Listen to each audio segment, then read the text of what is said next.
Bonjour ou bonsoir à vous tous et bienvenue dans le Monde en 7 de ce samedi 12 février 2022. On revient comme toujours, c'est le principe de cette émission sur les sujets qui ont retenu notre attention dans le flot de l'actualité qui a caractérisé la semaine. Et ce samedi, on va parler du Burkina Faso, Paul-Henri Sandaogo Damiba, qui a légalisé finalement son coup d'État. On ira du côté du Mali parler de ces partis d'opposition qui s'organisent contre la junte et la seconde partie sera consacrée au Togo. On va évoquer donc la création en vue d'un conseil consultatif sur le foncier.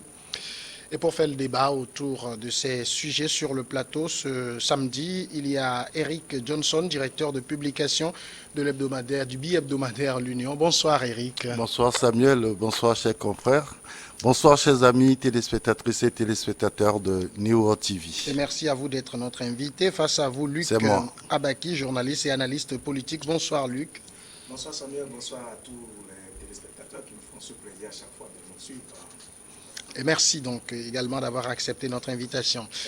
Direction tout de suite le Burkina Faso, le lieutenant-colonel Paul-Henri Sandaogo Damiba, qui a pris le pouvoir lors d'un coup d'État le 24 janvier dernier, s'est autodéclaré président par le biais du Conseil constitutionnel devant lequel il doit prêter serment, mais le 16 février prochain.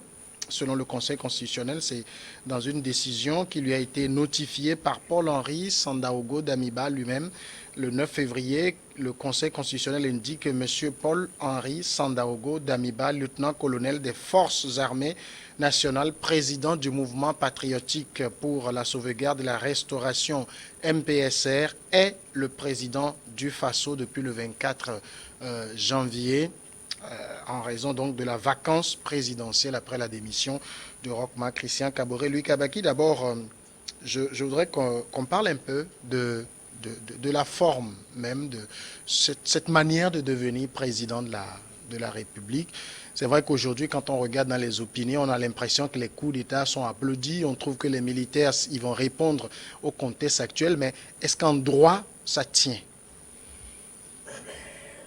On essaie d'habiller par les instruments du droit. La preuve, c'est la Cour constitutionnelle qui a donc la Cour constitutionnelle, oui, c'est ça? Le Conseil constitutionnel. Le Conseil constitutionnel oui.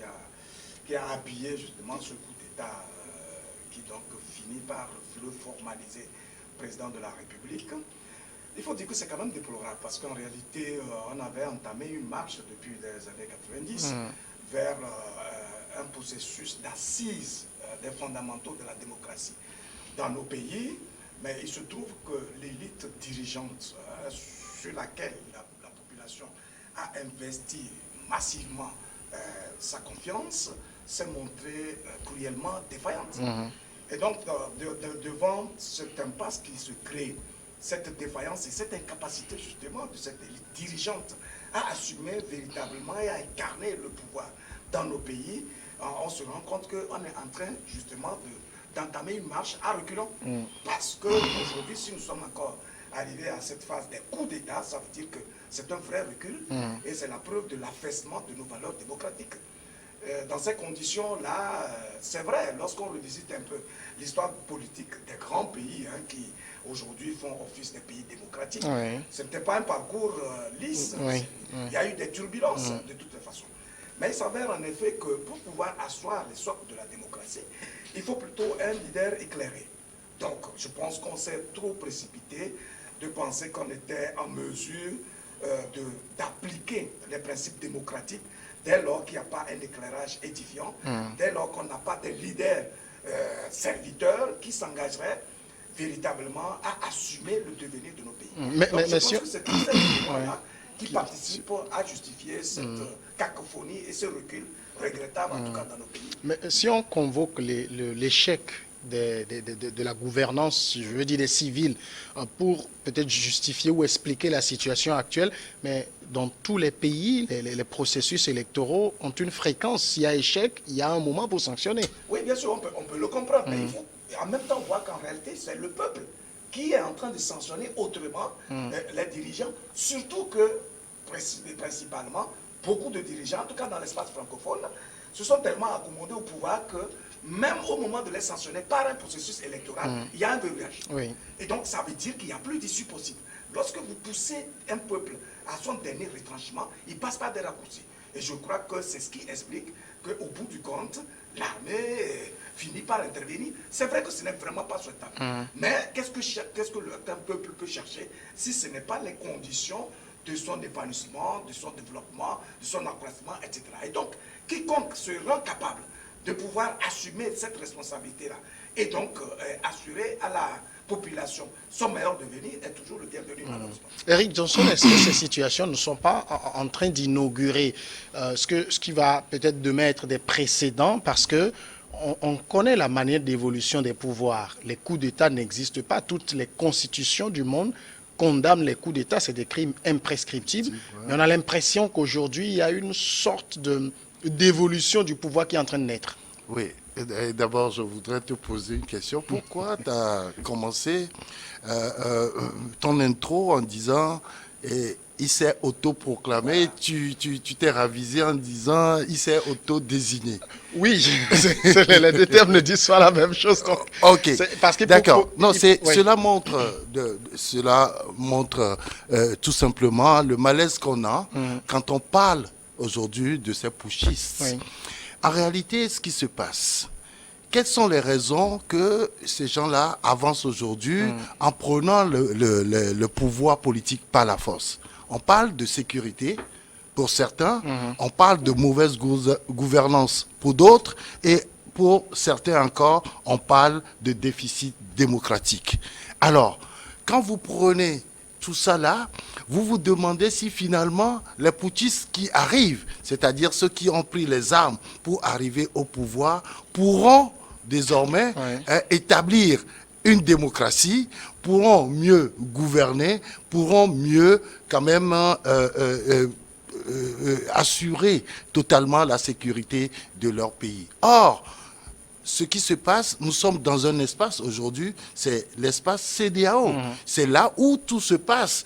3 coups d'État et un 4e qui a été avorté en Guinée-Bissau. Et donc, quand vous voyez dans cet espace-là, qu'est-ce qui se passe? Aujourd'hui, il y a une psychose générale. D'abord, les pouvoirs politiques ont peur.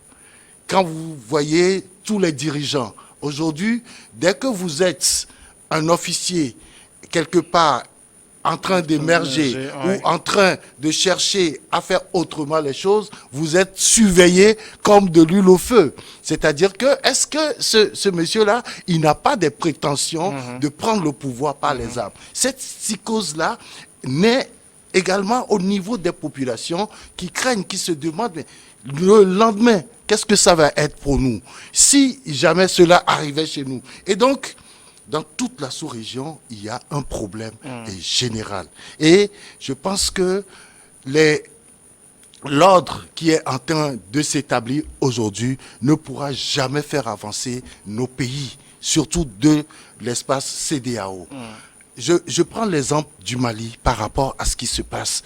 Et après, je vais revenir sur le Burkina. Aujourd'hui, le pouvoir de Assimi Goïta dit notre pays n'est plus un État. C'est-à-dire qu'il y a une partition du territoire malien et nous, en tant que militaires, nous voulons reprendre les choses en main pour remettre ce bloc-là qui est le Mali.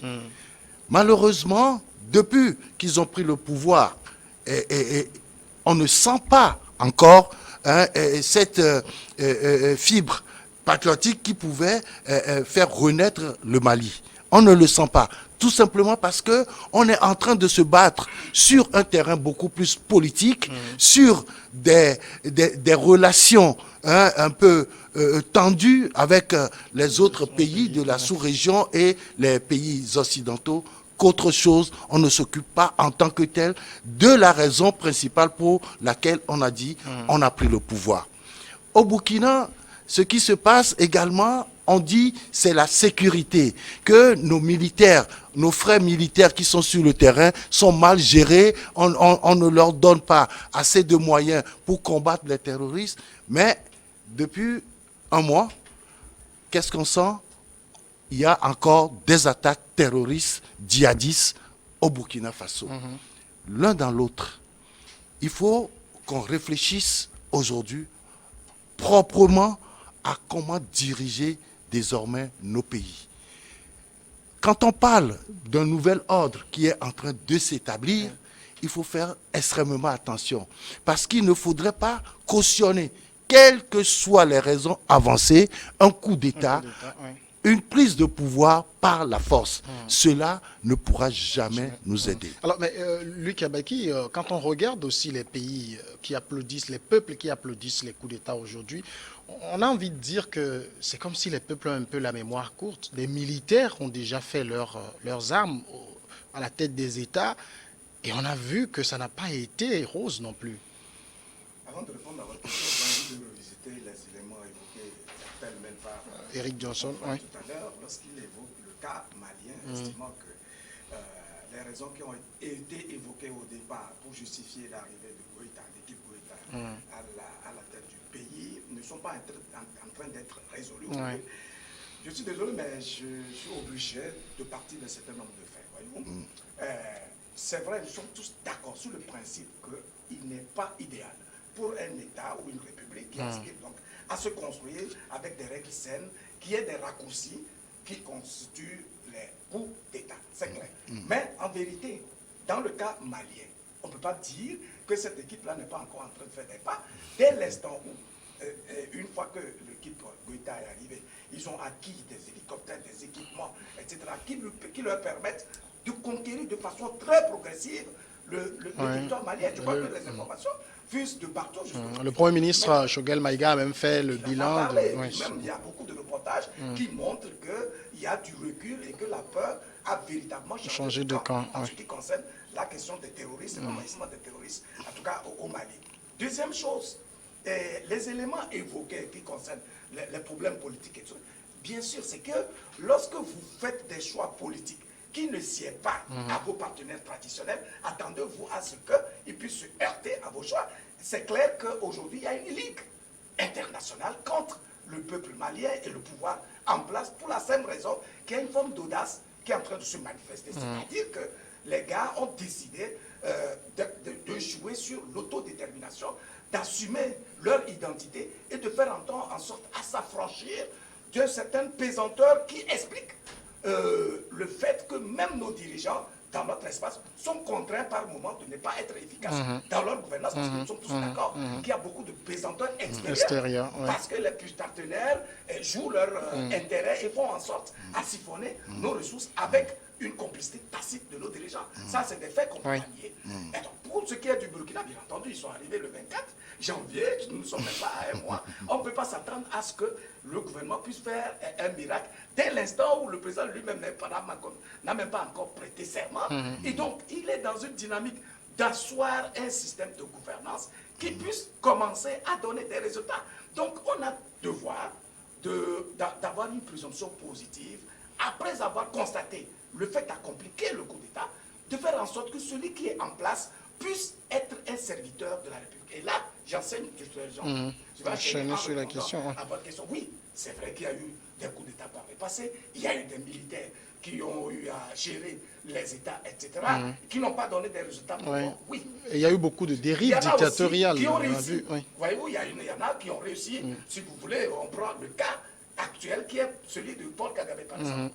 Lui, il a hérité d'un pays qui a été décimé pendant 3 mois avec plus de 800 000 personnes, donc une guerre civile entière, un génocide. Mais aujourd'hui, le Rwanda est où? C'est parce que justement, le monsieur a décidé d'assumer l'identité de son pays et de faire en sorte à incarner tous les compartiments du pouvoir et à fixer une vision pragmatique qui est en train de se matérialiser. Il y a d'autres cas, comme Raoul Lys et beaucoup d'autres, qui ont donné quand même des... Donc, autant les civils n'ont pas réussi, autant il y a eu des cas où les militaires n'ont pas réussi. Dans le cas du Burkina, par exemple, il y a eu 27 ans de militaires au pouvoir. Et c'est eux qui l'ont chassé. Absolument. Parce qu'ils dénonçaient un certain nombre de mots. Tout à fait. Et on revient aujourd'hui à ces mêmes militaires qu'on applaudit. Ce qu'il faut comprendre, c'est que moi, il ne faut pas catégoriser les individus. Moi, je suis journaliste. Monsieur Johnson est un journaliste. Mais lorsque nous avons une mission, nous n'allons pas l'accomplir de la même manière. Il faut qu'on le comprenne. Donc, à partir de l'instant où le désespoir est consommé, l'impasse est là, la malgouvernance est avérée, ça veut dire qu'il y a un besoin de solution. Maintenant, est-ce que ce sont les coups d'État qui sont la solution? Ça, la question il faut. Point d'interrogation. Ouais. Dès l'instant où la communauté internationale elle-même a accepté le fait accompli, que bon, ben, désormais, tel monsieur, bien que arrivé au pouvoir par un raccourci, est donc dans le piédestal de l'État, qu'est-ce que nous devons faire en tant qu'intellectuels?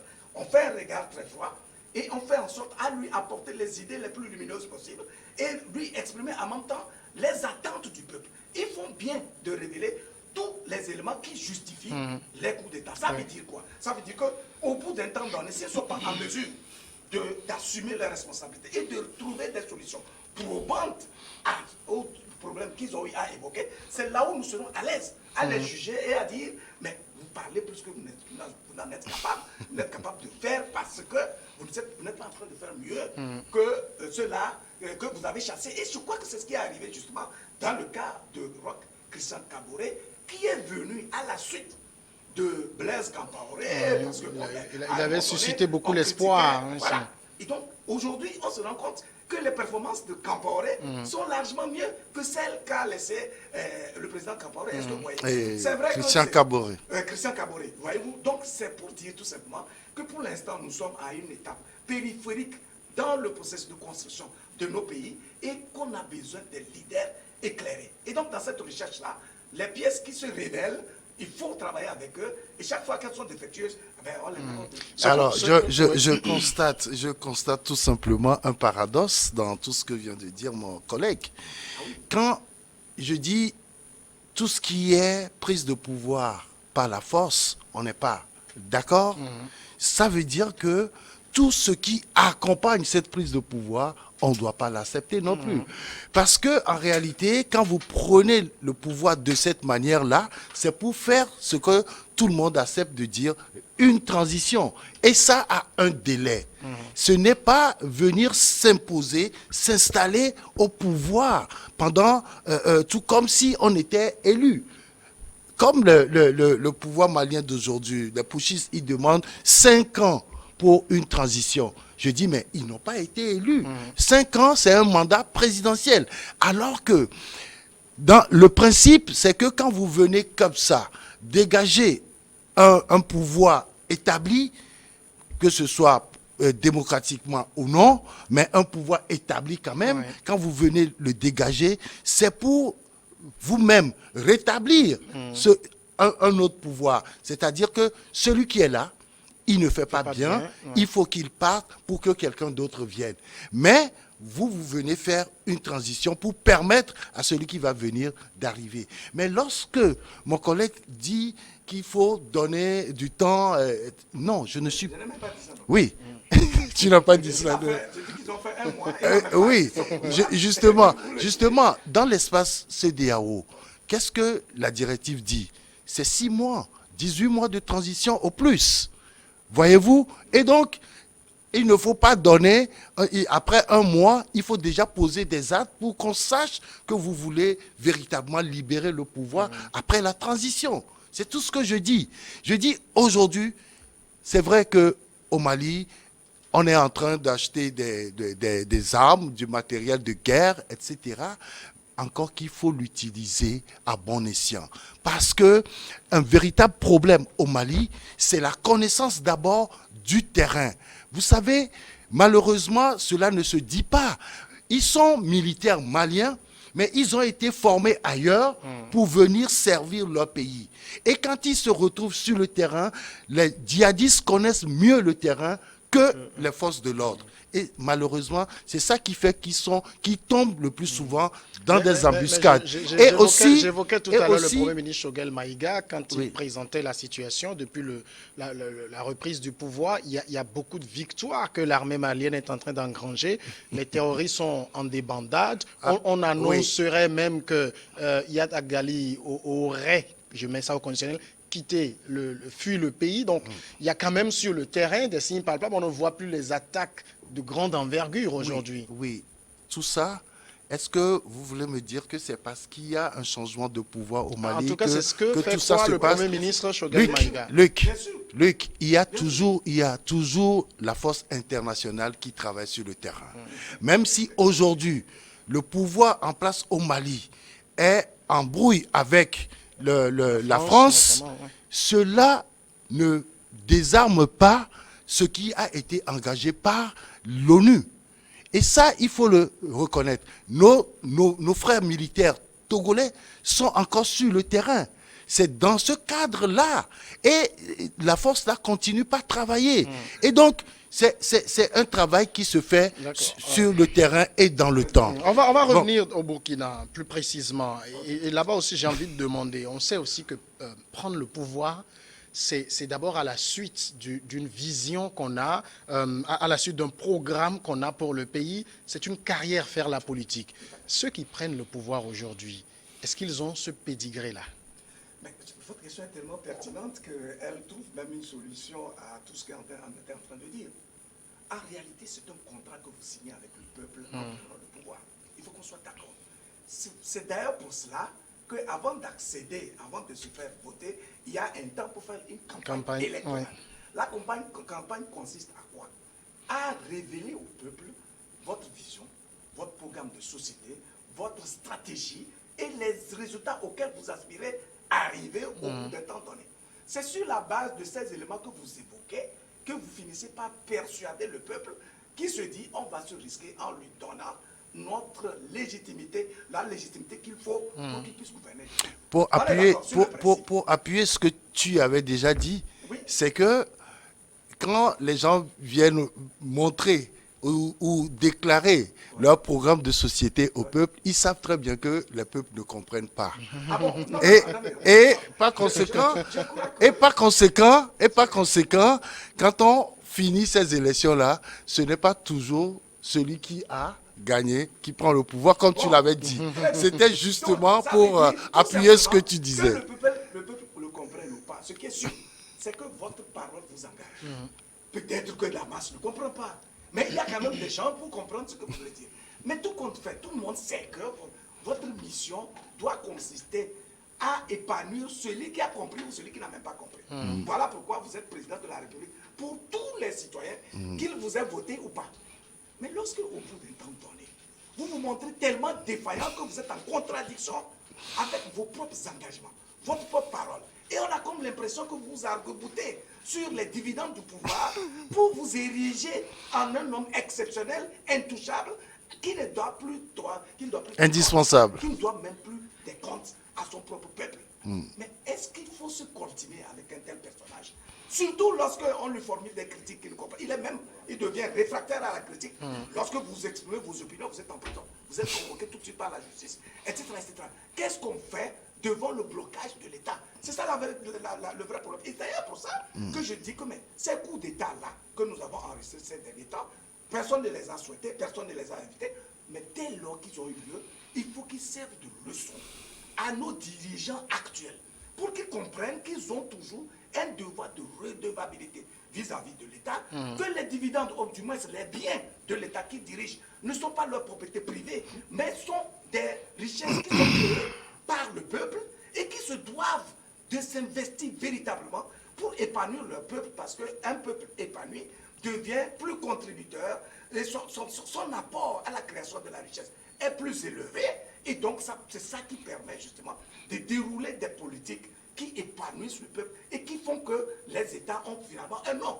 C'est un processus. Mais lorsque un dirigeant, sur 5 années, se compromet toute cette dynamique-là, mais c'est un préjudice grave.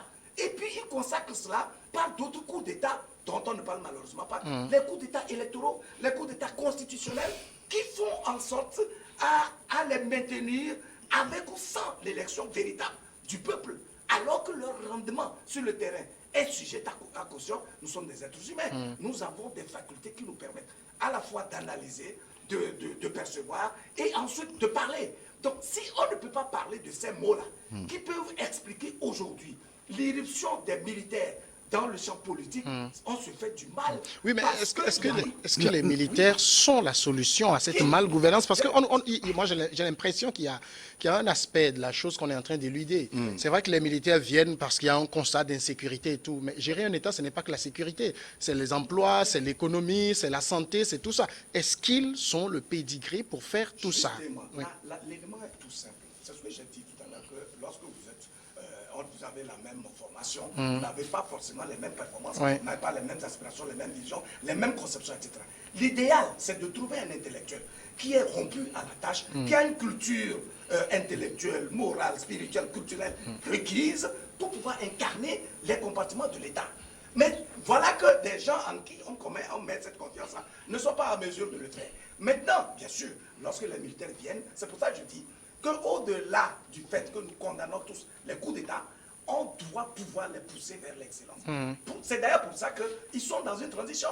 Maintenant, sur la durée de la transition, on va en parler peut-être, Oui. parce que moi, je n'ai pas vu le protocole, ce qui dit concernant le timing Des 5 ans. voilà, de ces trucs-là. Mais ce qui est sûr, c'est que lorsque vous êtes à un poste de responsabilité, vous devez comprendre tous les défis qui sont liés à votre poste et vous y engager et vous faire évaluer, ou du moins accepter de se faire évaluer par le peuple souverain.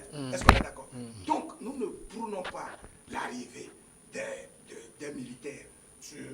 Ça, c'est une évidence. Mais ce qui est clair, c'est qu'à partir de l'instant, je dis, ce n'est pas que c'est nous qui les acceptons. La communauté internationale les accepte comme tels. Ils sont là, ils n'ont qu'à faire une transition. C'est clair. Donc, ça veut dire qu'ils sont là, alors qu'au même moment, ils doivent gérer le quotidien de la population. Comment? Il faut qu'au-delà de leur formation militaire, c'est vrai, ce n'est pas que la sécurité, etc.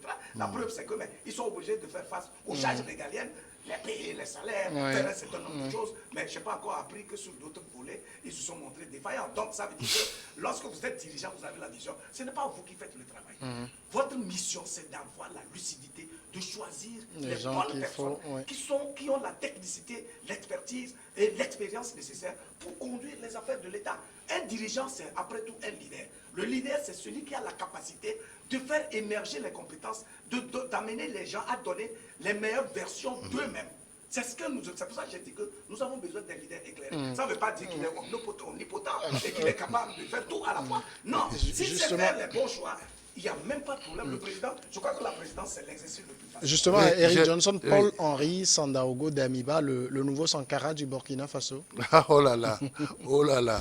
Non, c'est pas trop tôt pour le dire parce que c'est quelqu'un qu'on ne connaissait pas au-delà de son œuvre qu'il a eu à publier. Oui. Donc, à part ça, les gens ne le connaissaient pas comme quelqu'un, un révolutionnaire, quelqu'un qui... D'ailleurs, depuis qu'il est là, il ne parle pas beaucoup. Vous ne le sentez pas. Vous ne savez pas où il veut mener ce bateau burkinabé. Moi, tout simplement, ce que je veux dire, c'est par rapport d'abord à l'analyse de mon collègue. C'est très important ce qu'il dit, que même si il y a eu des coups d'État, il faut que nos dirigeants commencent par réfléchir à la bonne gouvernance. C'est la chose la plus essentielle aujourd'hui. Sauf que les coups d'État, malheureusement, engendrent toujours des morts. Quelle que soit la façon dont ça s'est passé, on dit on est arrivé, on a pris le chef de l'État et puis... Non, c'est faux. Tout comme les gouvernances actuelles aussi, Voilà. beaucoup de monde. Oui, c'est ça, c'est la réalité malheureusement de nos pouvoirs en Afrique. Et donc, on n'accepte pas le coup d'État, ça c'est clair. Maintenant, le principe voudrait que lorsque quelqu'un arrive à faire un coup d'État, pour la période de transition qu'il va faire, qu'il mette en place des institutions fortes pour que la mauvaise gouvernance que nous tous, nous dénonçons au quotidien, que cette mauvaise gouvernance-là ne soit plus la règle de jeu dans nos pays. Vous savez, aujourd'hui, la majorité des problèmes que nous avons dans nos pays, c'est occasionné ou sinon c'est créé par nos justices. La justice qui n'est qu'aux ordres, il faut le reconnaître. Et c'est une justice qui est totalement corrompue et qui ne permet pas d'avoir des institutions fortes. Et par conséquent, moi, quand je regarde ce qui se passe autour de nous, quand je regarde ce qui se fait au Burkina surtout, puisqu'on est en train de parler de ce pays-là, je pense que ce que le jeune colonel-là doit faire, c'est d'instituer une justice au service de la nation burkinabé. Parce que demain, qu'est-ce qui va se passer? Vous savez, on est en train de dire que les gens ont fait des coups d'État parce qu'il y a des situations de crise, etc. Oui, d'accord. Mais vous savez, lorsque les justices seront totalement libres, tous ces gens-là seront jugés un jour. Ils vont répondre de leurs actes.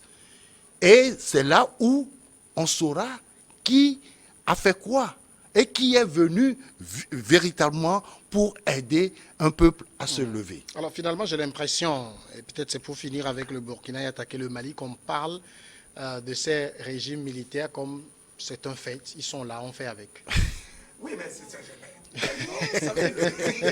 ils sont là, on fait avec, puisque c'est ce que la communauté internationale est en train de montrer. Voyez-vous, vous savez, c'est extrêmement difficile, délicat, de dire à quelqu'un qui est déjà assis dans le fauteuil présidentiel, avec tout ce qu'il y a comme appareil et pouvoir autour, de partir. Surtout que son arrivée a suscité une forme d'excitation et en même temps de l'espoir. Je suis très heureux d'avoir entendu mon confrère dire qu'il faut que les transitions fassent les balises pour asseoir les institutions fortes. Mais on ne demande que cela. Mais ça ne peut pas se faire en 2 ou 3 jours. Ça ne peut pas se faire juste sur un coup de tête parce qu'il y a le besoin des institutions fortes. Donc, il faut qu'on les décrète. Non. Pour créer une institution qui soit forte, d'abord dans le mental. C'est-à-dire, c'est de trouver les bons pions qu'il faut, avec un état d'esprit patriotique élevé, suffisamment engagé sur une vision qu'on met à cette position-là. Et au même moment, il faut des moyens. Parce qu'il s'agit là d'une réforme. Quand vous voulez que quelqu'un assure son indépendance et assume une mission, vous devez lui adjoindre les moyens.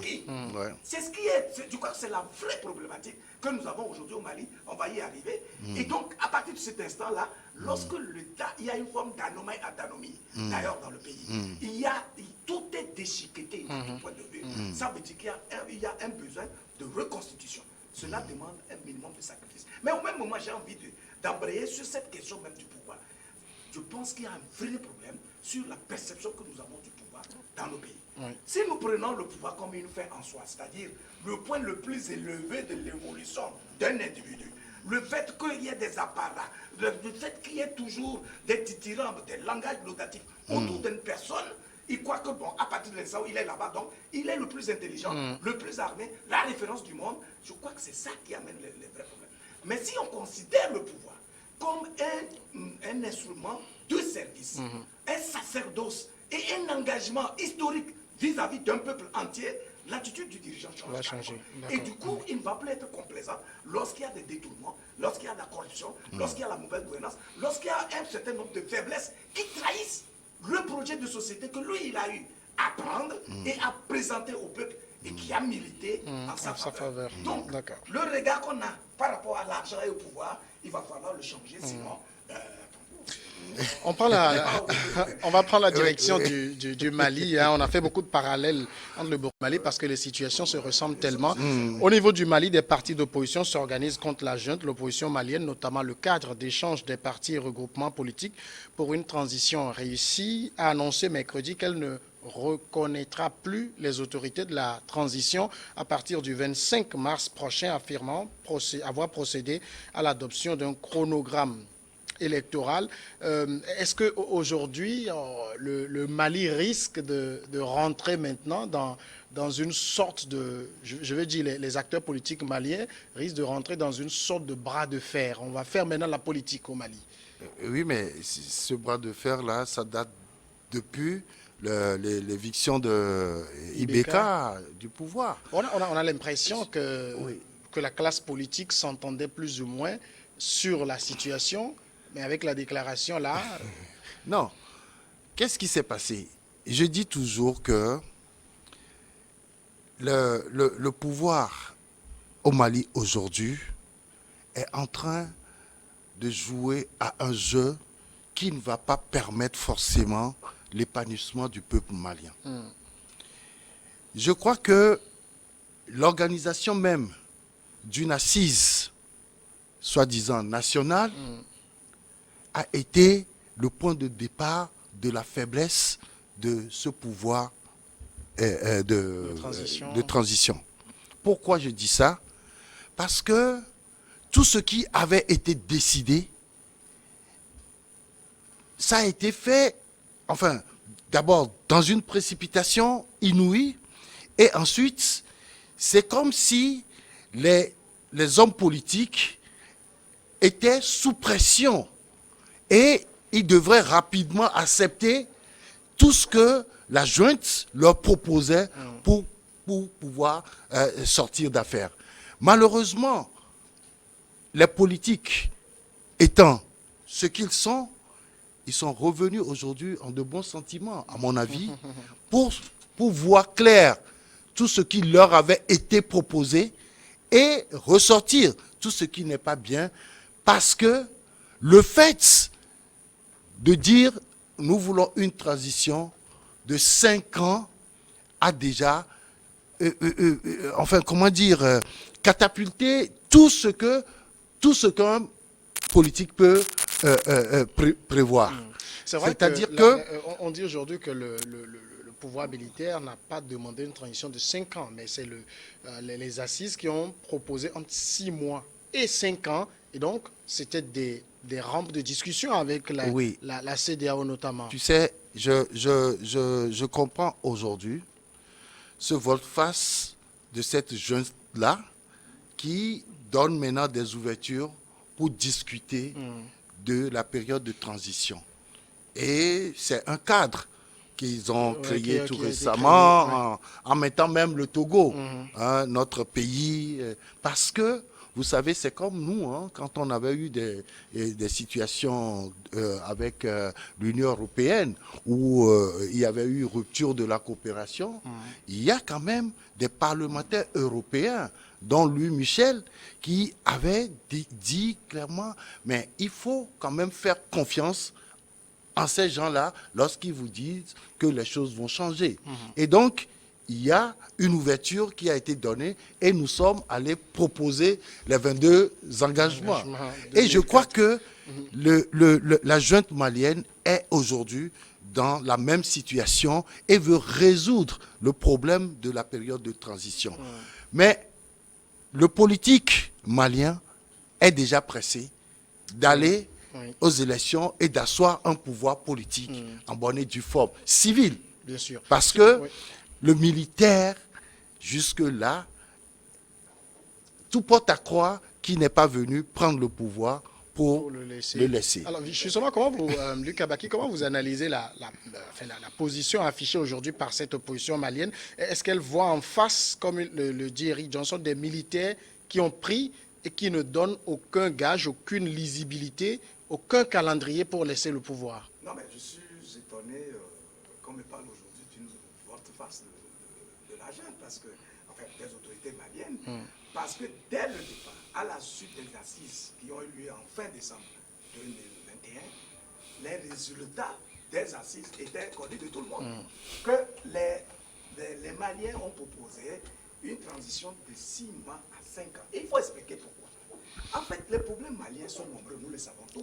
Problème de sécurité, problème de la gouvernance elle-même, problème des ressources, de la corruption, etc. Beaucoup de choses à la fois.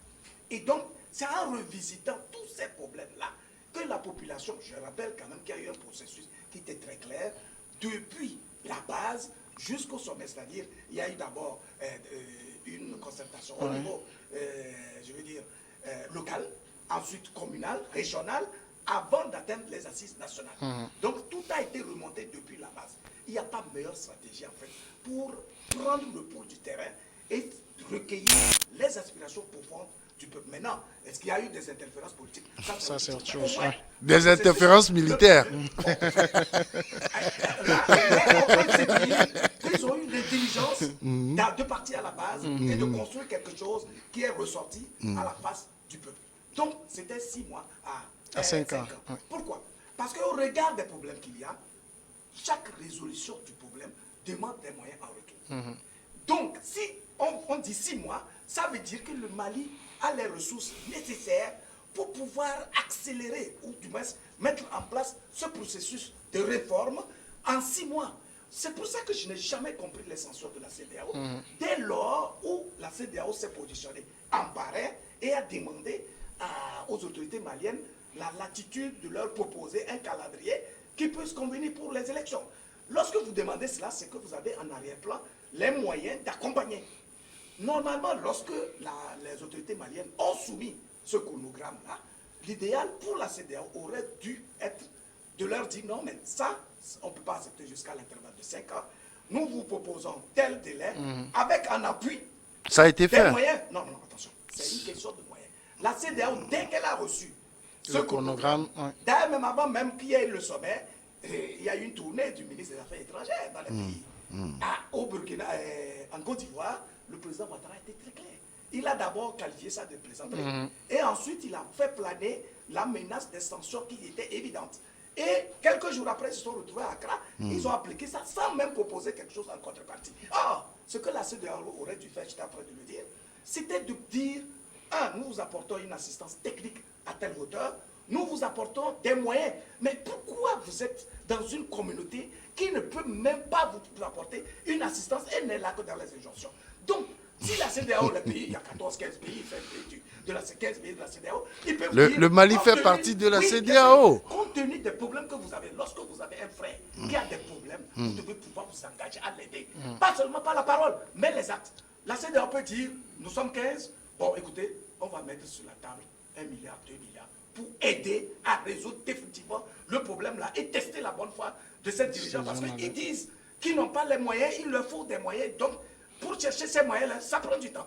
Donc, voilà comment l'intervalle de 6 mois à 5 ans a été est défini. Ouais. Est-ce que vous comprenez? Donc, à partir de cet instant-là, le problème, il reste entier. Maintenant, l'action des hommes politiques, on comprend. Justement, c'est que les hommes politiques ont un regard par rapport au pouvoir. Leur aspiration aujourd'hui, c'est qu'on leur donne l'opportunité de se faire élire ou du moins d'être compté dans l'appareil directionnel du pays. C'est clair et net. Avec toujours la même crainte hein, Sinon, d'être oui, évincé mais bien par sûr, non, pas même ça. Même, une junte. c'est-à-dire que lorsque, normalement, quand vous êtes vraiment un vrai patriote, si vous n'avez pas mesuré vos capacités, si vous n'avez pas une bonne perception des responsabilités qu'engage la gouvernance de l'État, ce n'est pas la peine de vous aventurer. Luc Abaki, je vais vous proposer, le débat est très intéressant sur le sujet du Mali, mais on est pris par le temps, on va laisser l'antenne pour 10 minutes. Je promets, au retour de la pause, après donc le journal, on va reprendre le débat là où on l'a laissé.